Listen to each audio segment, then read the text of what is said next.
The federal penitentiary at United States Penitentiary Lewisburg was built to project permanence.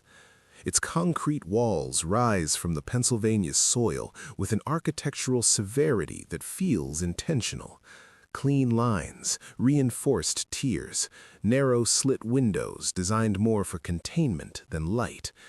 The facility sits just outside Lewisburg, positioned near the Susquehanna River, where morning fog often rolls across the grounds and clings to the razor wire like a low ceiling. From a distance, it resembles an orderly campus. Up close, it feels immovable. The layout is methodical. 5 primary housing units form the institutional spine of the complex. Administrative offices sit near the secured entrance, separated from inmate areas by controlled corridors and electronically monitored doors. Surveillance towers stand at calculated intervals along the perimeter, each angled to eliminate blind spots. Even the recreation yard is geometric, fenced rectangles within rectangles, designed to give the illusion of space without offering freedom. But beneath the visible order lies infrastructure few outsiders ever consider.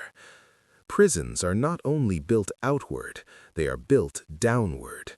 Utility tunnels run beneath the main structures, carrying steam lines for heating, electrical conduits, drainage pipes, and communication wiring. These subterranean arteries allow the institution to function uninterrupted. Maintenance staff navigate narrow passageways where fluorescent lights hum against concrete ceilings stained by decades of condensation. The air below ground is heavier, metallic with the scent of machinery and damp insulation. Former employees describe the lower levels as labyrinthine but purposeful. Every corridor mapped, every access point documented. Except, according to some, one. Several retired correctional officers have recalled a section informally referred to as Lower D. The name suggests it belonged beneath Housing Unit D, one of the high-security blocks historically used for inmates requiring administrative segregation. Officially, Unit D contains standard cells arranged across tiers, with observation decks and controlled movement schedules. Its basement level, according to public diagrams, houses mechanical systems. Yet those who worked long night shifts described something more than boilers and piping. They speak of a reinforced door at the end of a service hallway, unmarked, painted the same industrial gray as the surrounding walls. It required 2 keys turned simultaneously. The door did not appear on orientation tours for new staff. Access, they say, was limited to supervisors and select officers assigned on rotating detail. Beyond it was a corridor narrower than standard inmate walkways. The lighting was dimmer, the acoustics different, sound absorbed rather than echoed. The walls were reportedly layered with additional insulation, unusual for a mechanical area. What stands out most in these recollections is not the architecture itself, but the behavior around it. Officers assigned near the access point were instructed not to discuss movements in or out of that hallway. Inmate transfers conducted late at night bypassed the usual processing desks. There were no routine call-outs over the radio announcing destination or return. Movement logs, a staple of correctional accountability, were allegedly simplified with vague entries such as special housing. One former staff member described escorting shackled inmates down a secondary stairwell that did not align with the visible basement map. He remembered the sound of steel doors closing behind him, heavier than those on the main tiers. When asked years later how many cells were down there, he paused before answering, "Enough." Even maintenance workers noticed inconsistencies. Electrical upgrades performed during the late 1980s required rerouting circuits to an area that, according to official plans, did not require additional load capacity. Ventilation shafts extended beyond the labeled mechanical zone. A secondary exhaust system operated independently from the main airflow grid. To someone unfamiliar with prison design, these details might seem technical, but to engineers and corrections professionals, discrepancies in airflow, wiring, and structural reinforcement signal intentional use. The culture within the institution reinforced discretion. Federal prisons operate on hierarchy and protocol. Questions outside one's assignment are often discouraged.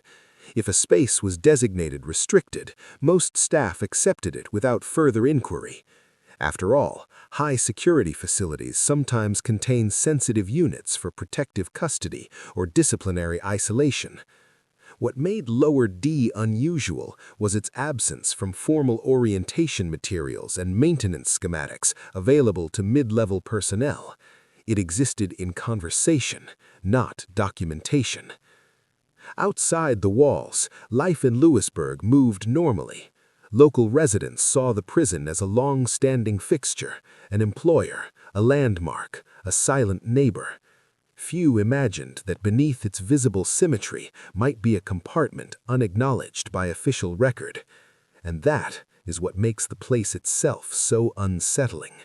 Not the walls, not the towers, but the possibility that within a structure designed for total control and meticulous documentation, a space could function in parallel, sealed off from oversight, insulated from routine reporting, and unaccounted for in the very blueprints meant to define it.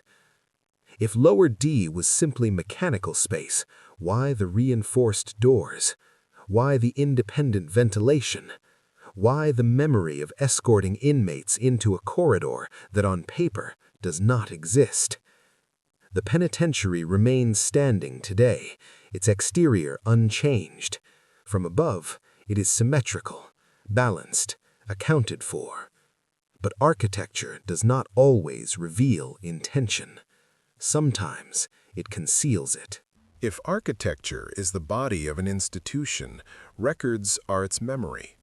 And at United States Penitentiary Lewisburg, the memory contains gaps.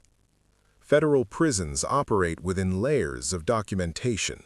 Every inmate transfer is logged, every housing assignment coded. Every structural modification requires approval, inspection, and archived schematics. Paper trails are not optional, they are foundational. The system depends on them for legal accountability, internal audits, and public transparency. That is what makes the inconsistencies so striking. When investigative journalists filed Freedom of Information Act requests in the early 2000s seeking historical blueprints and housing logs, the Bureau of Prisons responded with heavily redacted packets. Redactions are common in matters of security. But what emerged here wasn't simply blacked-out information, it was absence. Blueprint sets from the late 1980s included detailed floor layouts for each housing unit, including stairwells, plumbing lines, electrical routing, and emergency egress pathways. Yet beneath Housing Unit D, the space where former employees described an additional corridor, the plans show a clean rectangle labeled mechanical. No subrooms, no corridor divisions, no reinforced partition lines. Engineers who later reviewed the publicly released plans noted something subtle. The mechanical designation lacked the typical notations for heavy equipment anchoring or drainage pits. It was labeled but not described, categorized without technical specificity. In architectural drafting, that is unusual. Then there were the inmate files. Between the late 1980s and early 1990s, several prisoners assigned to Lewisburg appear in federal intake databases. Their sentencing records remain accessible through court archives. Their transfer to the facility is documented. But weeks or months after arrival, their internal housing codes change to abbreviated entries, often marked SPC or administrative. After that, movement logs thin dramatically. They are not listed as transferred to another federal institution. They are not recorded as released. They are not documented as deceased in Bureau of Prisons custody. In federal systems, even deaths behind bars generate public record entries. Yet for these individuals, the paper trail fades into procedural shorthand. A retired records clerk, speaking anonymously years later, described occasional directives from supervisors to reclassify certain inmate files. According to this account, physical folders were sometimes retrieved from archives, reviewed privately, and returned with fewer pages. Digital entries during the early computerization period of the 1990s were sometimes condensed when systems migrated from paper to database formats. Data compression, the clerk reportedly called it. But compression should not erase existence. Further irregularities surfaced in budget reports. Congressional appropriations for federal prisons during that period included line items referencing security infrastructure enhancement at Lewisburg. The funding descriptions were broad, offering no architectural breakdown. No public addendum detailed what those enhancements entailed. Maintenance expenditure summaries listed upgrades to ventilation systems and reinforced access points in Housing Unit D.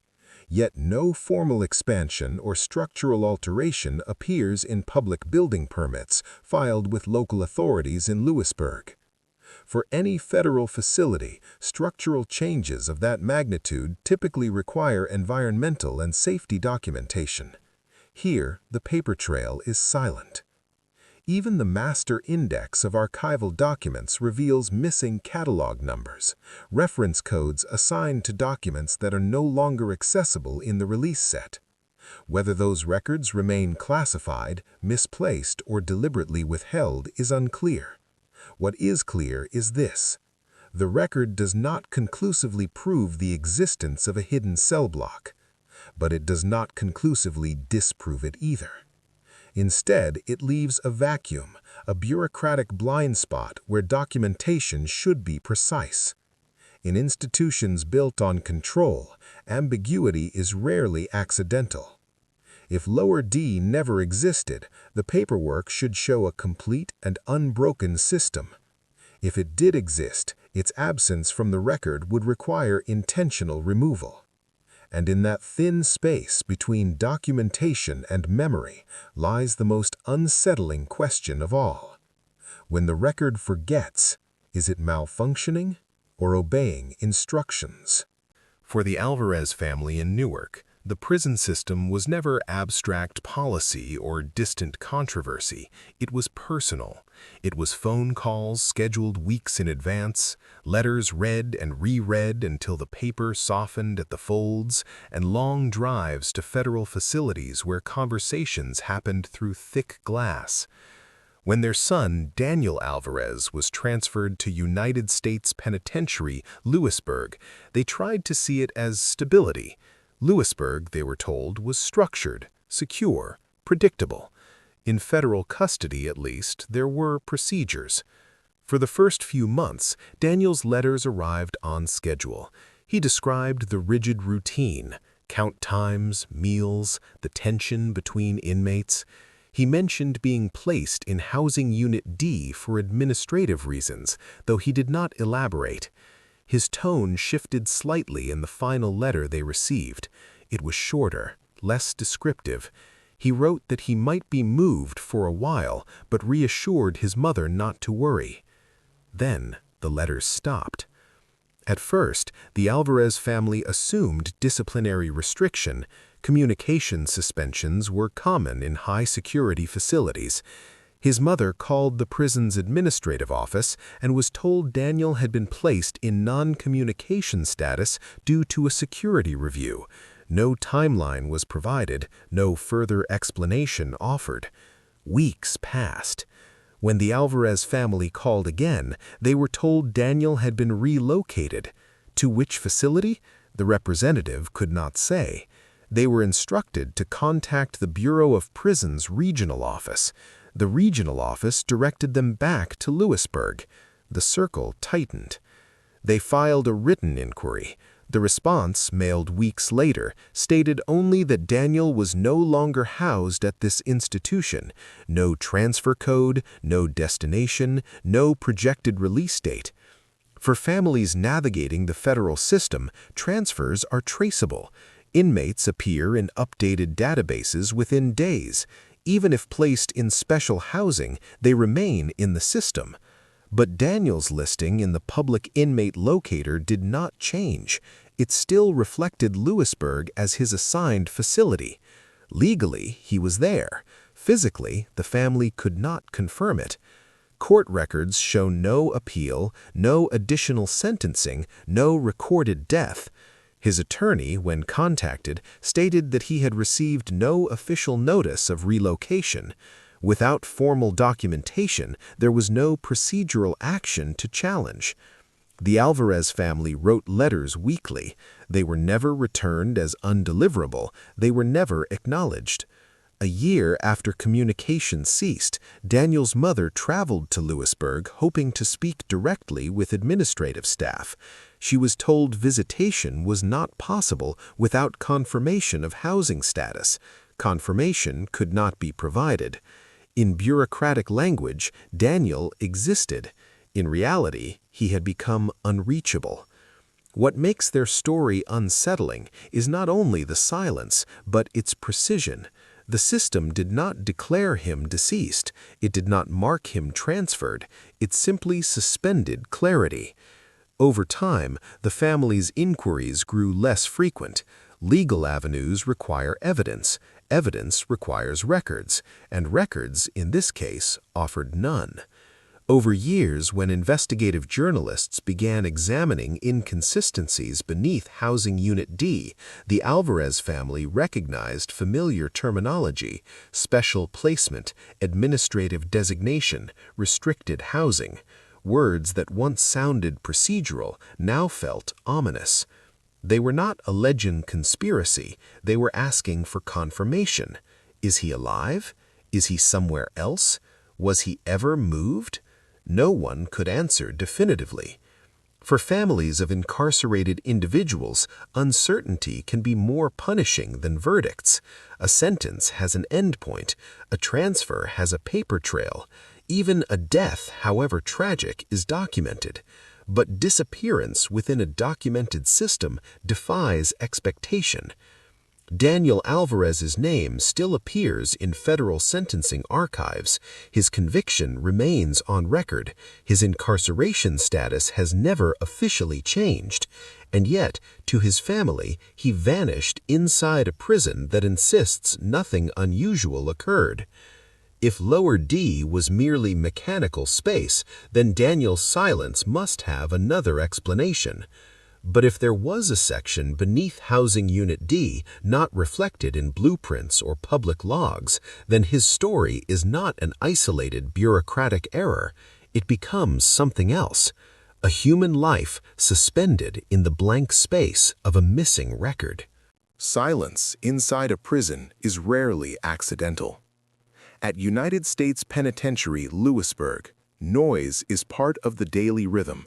Metal doors clanging shut, count announcements echoing across tiers, boots striking concrete, radios crackling with coded updates. Sound is structure. It signals movement, control, and order. Which is why the silence surrounding Housing Unit D felt deliberate. Former officers describe a cultural shift during the late 1980s and early 1990s. Certain assignments were no longer discussed openly in break rooms. Movement orders were delivered face-to-face rather than over radio. Paperwork was completed after shifts ended rather than in real time. Supervisors emphasized discretion in ways that went beyond standard security protocol. The phrase, "need to know," became common. If an inmate was escorted down a secondary stairwell adjacent to Unit D, it was recorded under generalized classifications. No detailed routing, no cell number noted, just administrative shorthand. Correctional institutions depend on routine documentation. Every relocation is logged to ensure accountability and prevent abuse. But in this case, the documentation narrowed instead of expanded. Entries became briefer. Codes replaced explanations.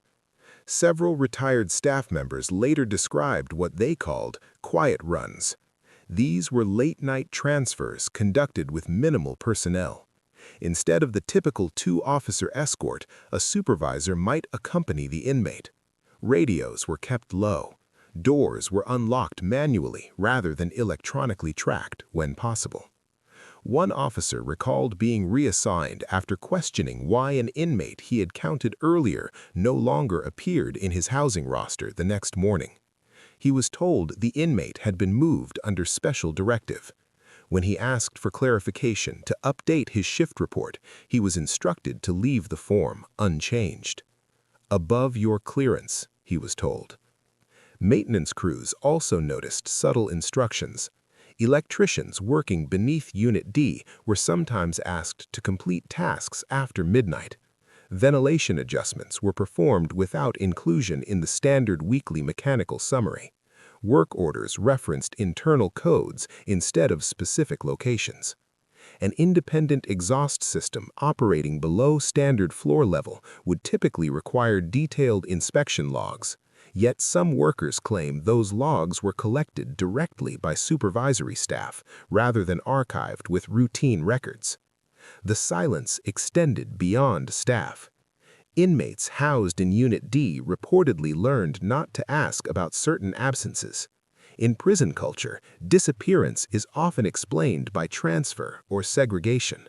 But when someone vanishes without a farewell, without the shuffle of property boxes or the routine clearing of a bunk, questions circulate quietly. Those questions, according to former inmates interviewed years later, were discouraged. Not through threats, through indifference.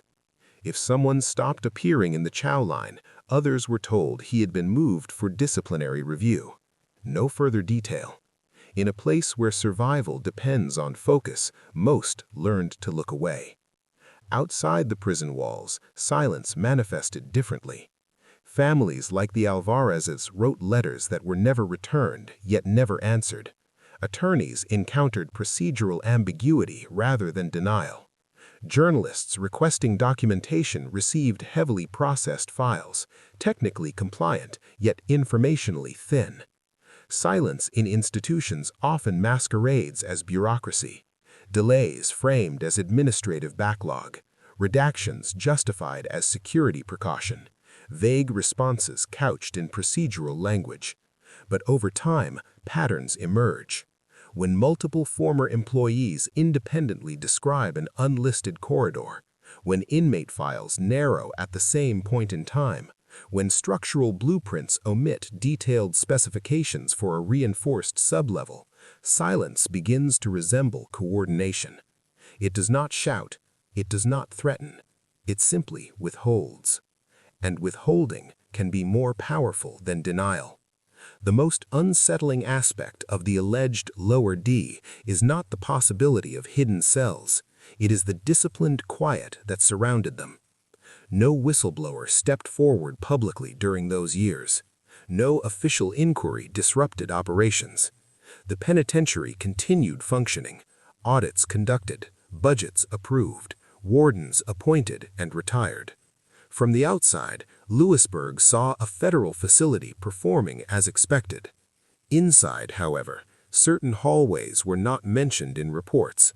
Certain names were not spoken in roll call. Certain questions were not written down. Silence became structural, embedded not in concrete, but in behavior. And when silence becomes policy, truth does not disappear loudly. It fades quietly, like a corridor sealed behind a door that no longer appears on the map. The first crack in the narrative did not come from a whistleblower. It came from water. In the early 2000s, recurring moisture issues were reported beneath Housing Unit D at United States Penitentiary, Lewisburg. What began as minor seepage along a lower maintenance wall gradually worsened, staining concrete and triggering concerns about long-term structural damage. Federal facilities cannot ignore water infiltration. It compromises wiring, weakens foundations, and invites inspection. A contracted maintenance crew was brought in to assess the source. According to later accounts from individuals familiar with the renovation, the workers expected to find aging pipes or condensation buildup around steam lines. The blueprint identified the area simply as mechanical space, standard, predictable. But when a section of reinforced wall was drilled to trace the leak, the bit broke through into empty space.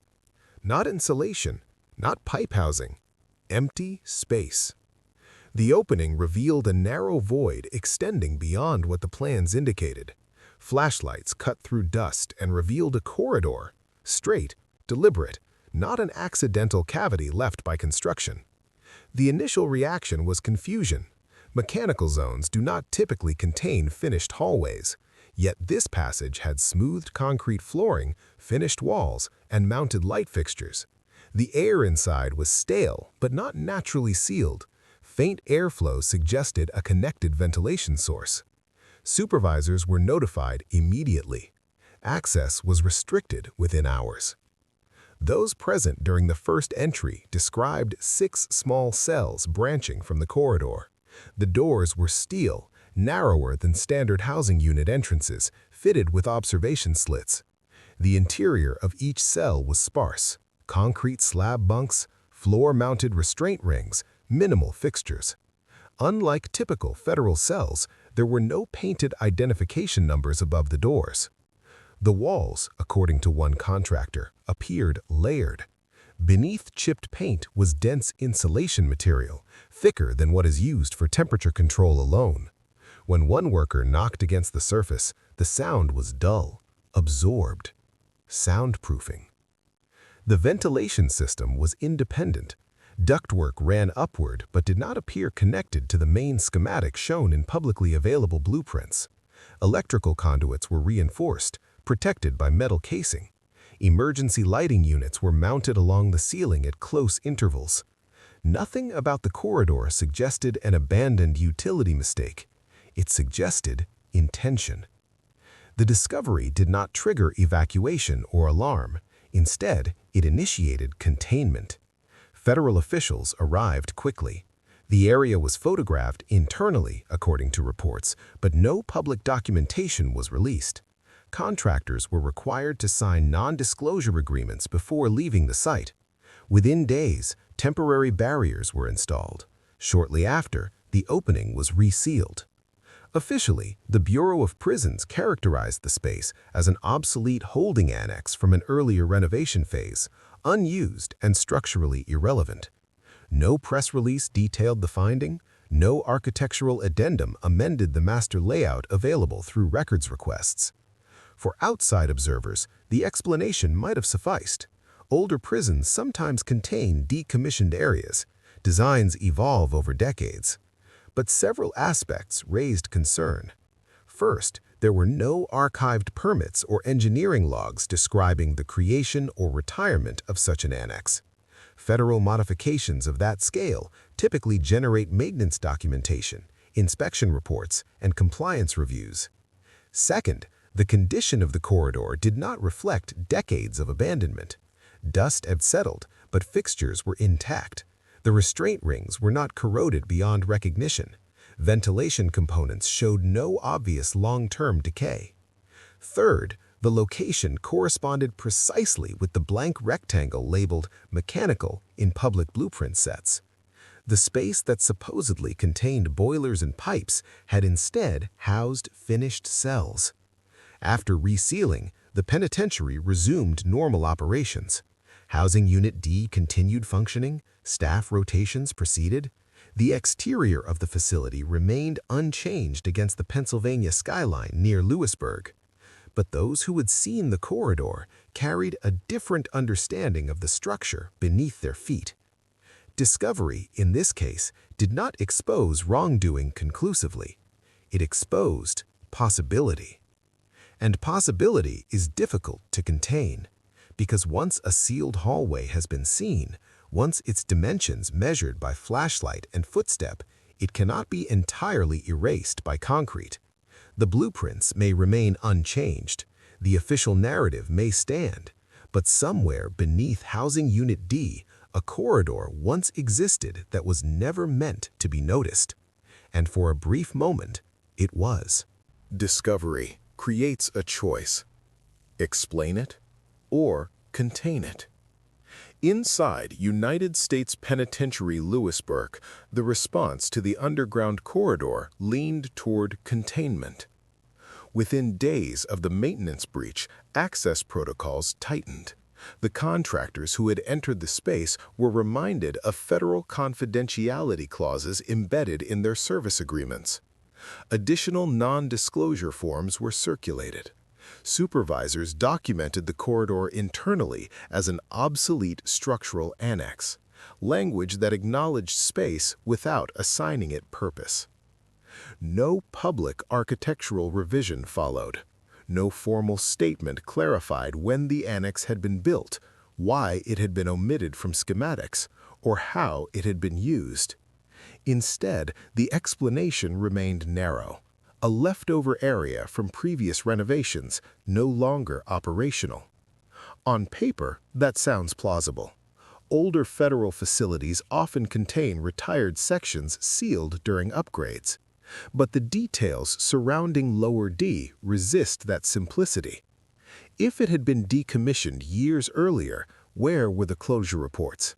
Federal properties typically log structural retirement for safety compliance.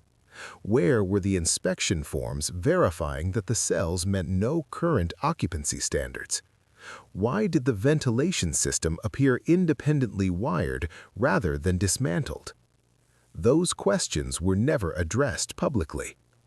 When journalists later requested clarification, responses from federal representatives emphasized institutional security. Blueprints, they argued, cannot be fully disclosed without compromising safety. Housing classifications are protected information. Infrastructure details fall under federal exemption. Each explanation in isolation was reasonable. Together, they created opacity. Budget archives from the late 1980s and early 1990s reference security enhancement allocations at Lewisburg. The language is broad, common in federal spending summaries. It does not specify construction of additional cells, but it does mention structural reinforcement and ventilation modification within Housing Unit D. Enhancement can mean many things. It can mean strengthening doors or building new ones. Former administrative staff have described a shift during that period toward heightened segregation measures for certain inmates, those involved in organized crime cases, gang coordination, or politically sensitive prosecutions. Special handling units exist within federal systems for precisely such circumstances, but special handling units are documented. Lower D, if it functioned as one, was not. The most telling element of a cover-up is not destruction of evidence, it is reclassification. If a corridor is labeled mechanical, it becomes mechanical in record. If inmate placement is marked administrative without detail, the paper trail satisfies minimum compliance while withholding narrative. Control of language becomes control of reality. One retired official, when asked years later whether Lower D had operated unofficially, reportedly replied, "Every federal institution has restricted areas the public doesn't understand." He did not confirm or deny the corridor's use. He reframed the question. And that reframing is crucial, because proving a hidden cell block requires documentation. But documentation can be curated. The resealing of the corridor was performed efficiently. Concrete poured, access sealed, maintenance records updated to reflect completed structural reinforcement. On subsequent blueprint releases, the mechanical designation remained unchanged. The blank rectangle persisted. In legal terms, absence of evidence is not evidence of wrongdoing. Yet, in investigative terms, patterns matter. Missing file pages, inmate records that thin at specific intervals, budget references to structural enhancement without public schematics, a discovered corridor quickly reclassified and sealed. None of these elements independently confirms a secret detention block, but together they suggest intentional narrative management. And narrative management is often the quietest form of cover-up. No dramatic shredding of files, no midnight demolitions, just language adjusted, spaces relabeled, access restricted, time allowed to pass. Today, the penitentiary stands as it always has on the edge of Lewisburg, orderly, symmetrical, accountable on paper. The official story is stable. There are 5 housing units. There has always been 5. Beneath Housing Unit D, there is only mechanical space. And if something else once stood there, it has been absorbed into bureaucratic vocabulary, where corridors become infrastructure, cells become storage, and memory becomes speculation. That is how institutions protect themselves, not by denying outright, but by redefining what was seen until it fits safely within the blueprint. Prisons are designed to eliminate uncertainty.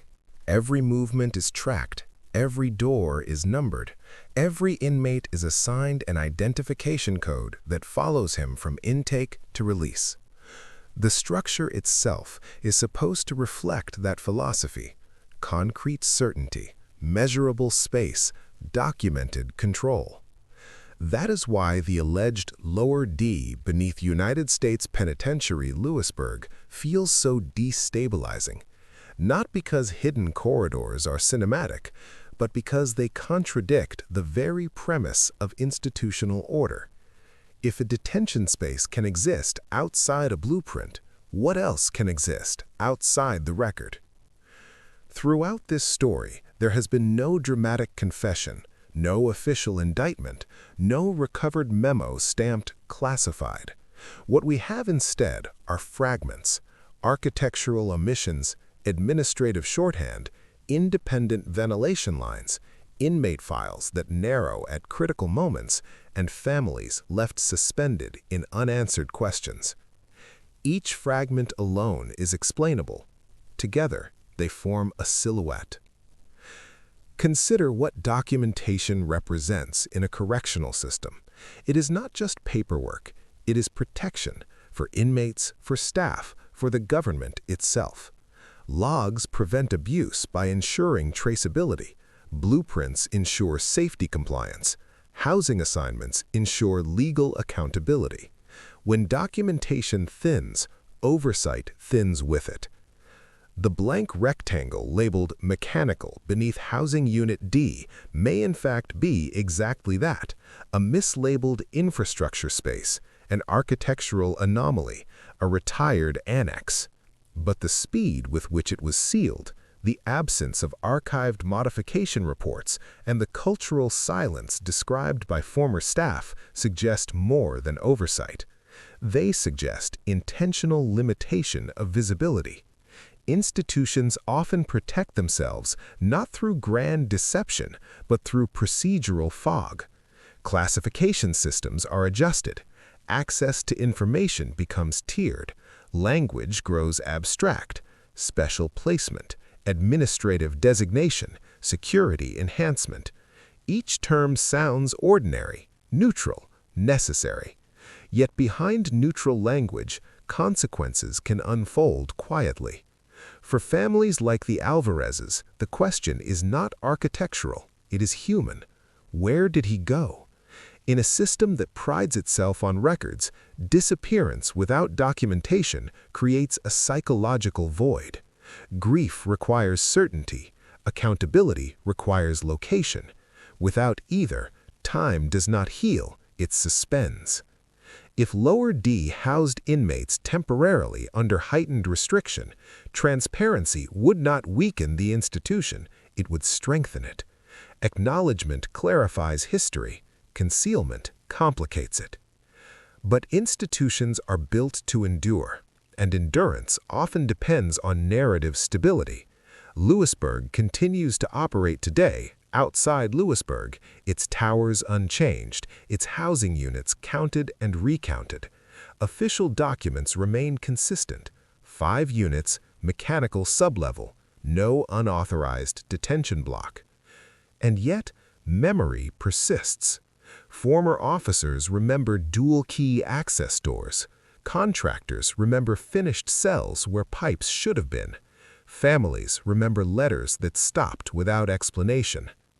Memory is not proof, but neither is absence of documentation proof of absence. The deeper issue is not whether 6 cells once stood beneath concrete. It is whether a system designed to account for every human body can allow one to become administratively invisible. History is often examined through what survives: preserved records, official reports, archived plans.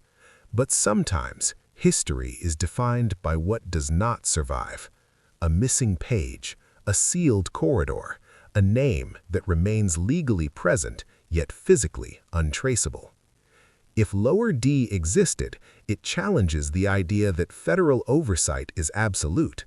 If it did not exist, then the convergence of architectural gaps, file inconsistencies, and personal testimonies demands a different explanation. Either way, the story reveals something essential. Control is not only enforced through walls, it is enforced through documentation. And when documentation narrows, reality narrows with it. In the end, the question is not simply whether a prison block was erased from a blueprint. It is whether the blueprint itself defines the limits of truth, or merely the limits of what we are permitted to see. Some histories aren't lost. They're hidden beneath the floor. If you believe architecture tells stories, look closer at what isn't drawn. Because sometimes the most important room is the one missing from the blueprint.